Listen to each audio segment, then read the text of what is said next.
கிறிஸ்துவுக்குள் மிகவும் பிரியமானவர்களே, கிறிஸ்து பிறப்பின் இந்த நல்ல நாளிலே உங்கள் அனைவருக்கும் அமெரிக்கன் ஸ்லோன் மிஷன் திருச்சபையின் சார்பாக கிறிஸ்துமஸ் நல்வாழ்த்துக்களையும் உங்களோடு இந்த வேளையிலே பகிர்ந்து கொள்வதிலே நான் மகிழ்ச்சி அடைகின்றேன். அந்த வார்த்தை மாம்சமாகி கிருபையினாலும் சத்தியத்தினாலும் நிறைந்தவராய் நமக்குள்ளே வாசம் பண்ணினார். இந்த ஒரே வசனத்திலே யோவான் நற்செய்தி நூல் ஆசிரியர் ஆண்டவர் இயேசுடைய பிறப்பை அருமையாக சொல்லி வைத்திருக்கின்றார். இந்தியாவிலே வாழ்ந்த ஒரு இறையியலாளர் அவர் சொல்லுகின்ற காரியம், கடவுளுடைய குமாரன் மனுஷகுமாரனாக இந்த உலகத்துக்கு வந்தார். ஏனென்றால் மனித குமாரர்களை கடவுளுடைய குமாரர்களாக மாற்றுவதற்காக இவ்வுலகத்துக்கு வந்தார் என்று சொல்லி அருமையாக சொல்லியிருக்கின்றார். இந்த ரெண்டு காரியங்களும் என்ன சொல்லுகிறது என்றால், சந்திப்புகள். வார்த்தை மாம்சமாக இந்த உலகத்துக்குள்ளே வந்து நம்மை சந்தித்தார், நமக்குள்ளே வாசம் பண்ணினார். ஆகவே இந்த சந்திப்புகள் என்பது உலக வாழ்க்கையிலே அவசியமானவை. இந்த சந்திப்புகளை குறித்து உங்களோடு சற்று சுருக்கமாக நான் செய்தியை பகிர்ந்து கொள்ள விரும்பினேன். இங்கிலாந்து தேசத்திலே 1844 ஒரு தொழில் புரட்சி ஏற்பட்டது. அந்த தொழில் புரட்சியின் பின்பு அங்கு வாழ்ந்த ஜார்ஜ் வில்லியம்ஸ் என்று சொல்லப்பட்ட ஒரு வாலிபன் அல்லது ஒரு பெரியவர், அவர் என்ன செய்தார் என்றால் வாலிபர்களை சந்தித்தார். அவர் வாலிபர்களை சந்தித்து அந்த தொழில் புரட்சியின் பின்னர் அவர்களை ஊக்கப்படுத்தினார்.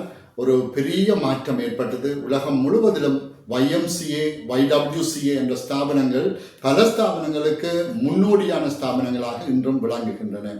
அதே போல் 1908 பிரித்தானியாவிலே இருந்த ஒரு படை வீரர் ராபர்ட் பேடன் பவுல் என்று சொல்லப்பட்டவர் அங்கு மாணவர்களையும் வாலிபர்களையும் சந்தித்தார். அதன் வழியாக உலகம் முழுவதும் இன்றைக்கு சாரணர் இயக்கம் உண்டாயிருக்கிறதை நாங்கள் பார்க்கின்றோம்.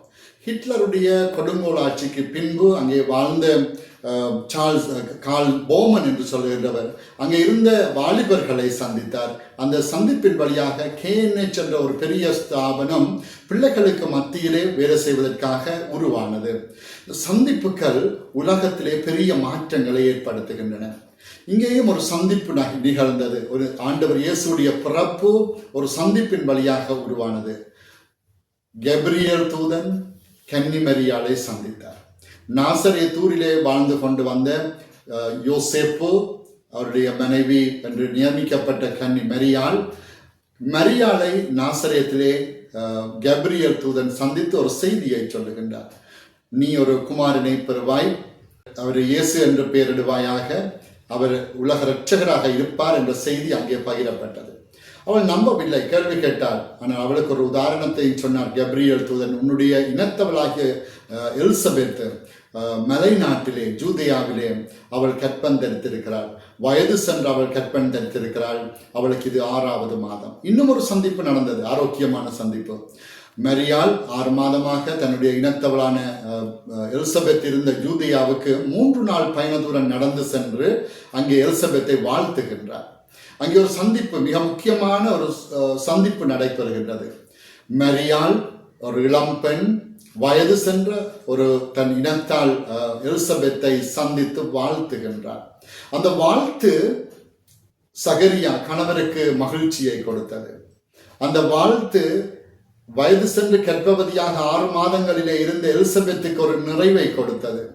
அது மட்டுமல்ல, அவருடைய குடும்பத்திலே அவருடைய வயிற்றிலே இருந்த பிள்ளை களிப்பாய் துள்ளிற்று என்று சொல்லி வேதத்திலே நாங்கள் வாசிக்கின்றோம்.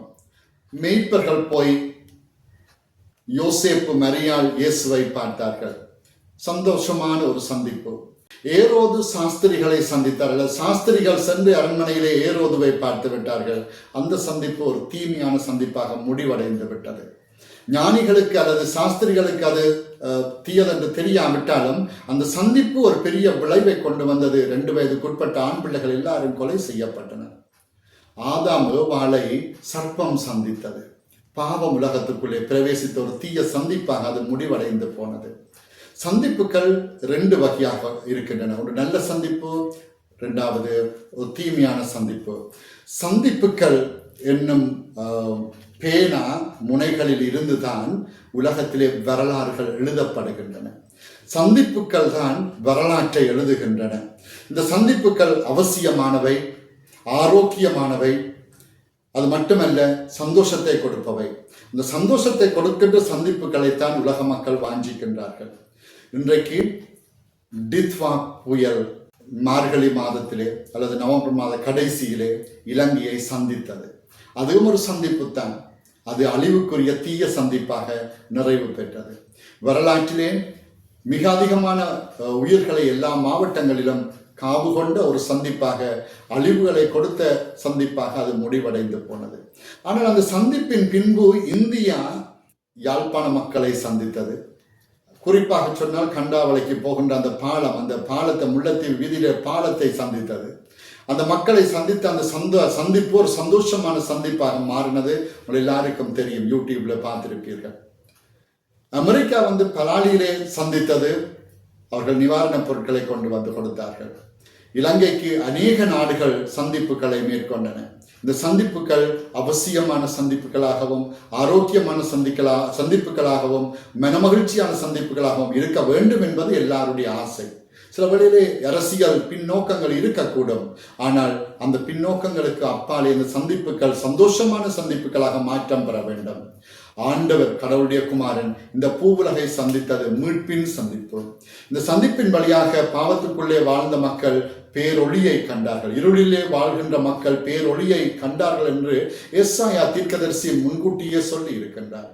ஆகவே ஆண்டவர் இயேசு பாவத்திலே, துன்பத்திலே, இருளிலே வாழ்ந்த மக்களை மீட்க இந்த உலக மக்களை சந்தித்தது போல நாமும் எங்கள் வாழ்க்கையிலே வாழ்கின்ற பொழுது இந்த உலகத்திலே வாழ்கின்ற, பாடுபடுகின்ற, துன்பப்படுகின்ற, வேதனைப்படுகின்ற மக்களை சந்திக்கும்படிக்கு அழைக்கப்படுகின்றோம்.